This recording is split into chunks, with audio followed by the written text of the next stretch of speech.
నహూము గ్రంథము 1వ అధ్యాయము. నీనెవేను గూర్చిన దేవోక్తి. ఎల్కోషు వాడగు నహూమునకు కలిగిన దర్శనమును వివరించు గ్రంథము.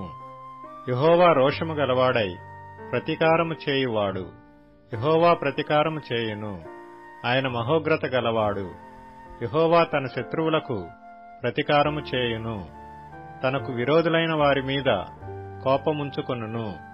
యెహోవా దీర్ఘశాంతుడు, మహాబలము గలవాడు. ఆయన దోషులను నిర్దోషులుగా ఎంచడు.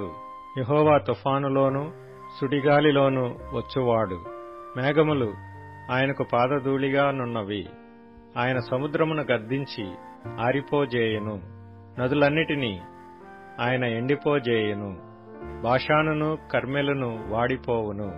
లెబానోను పుష్పము వాడిపోవును. ఆయనకు భయపడి పర్వతములు కంపించును. కొండలు కరిగిపోవును.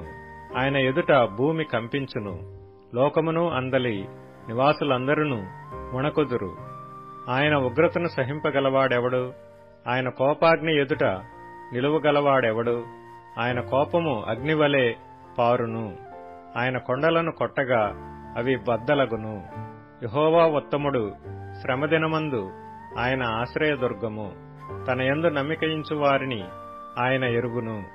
ప్రళయ జలము వలె ఆయన ఆ పురస్థానమును నిర్మూలము చేయును. తన శత్రువులు అంధకారములో దిగు వరకు ఆయన వారిని తరుమును. యెహోవాను గూర్చి మీ దురాలోచన ఏమి? బాధ రెండవ మారు రాకుండా ఆయన బొత్తిగా దానిని నివారణ చేయును. ముండ్ల కంపవలె శత్రువులు కూడినను వారు ద్రాక్షారసము త్రాగి మత్తులైనను ఎండిపోయిన చెత్తవలే కాలిపోవుదురు. నీనెవే, యెహోవా మీద దురాలోచన చేసి వ్యర్థమైన వాటిని బోధించిన వాడొకడు నీలో నుండి బయలుదేరియున్నాడు. యెహోవా సెలవిచ్చినదేమనగా, వారు విస్తార జనమై పూర్ణ బలము కలిగియున్నను కోతయందైనట్లు వారు కోయబడి నిర్మూలమగుదురు. నేను నిన్ను బాధపరచితినే, నేను నిన్నిక బాధ పెట్టను. వారి కాడి మ్రాను నీమీద ఇక మోపకుండా నేను దాని విరుగగొట్టుదును. వారి కట్లను నేను తెంపుదును. నీనెవే, యెహోవా నిన్ను బట్టి ఆజ్ఞ ఇచ్చినదేమనగా, నీ పేరు పెట్టుకుని వారు ఇకను పుట్టకయిందురు. నీ దేవతాలయములో చెక్కబడిన విగ్రహమే గాని పోతపోసిన ప్రతిమయే గాని ఒకటియూ లేకుండా అన్నిటినీ నాశనము చేతును.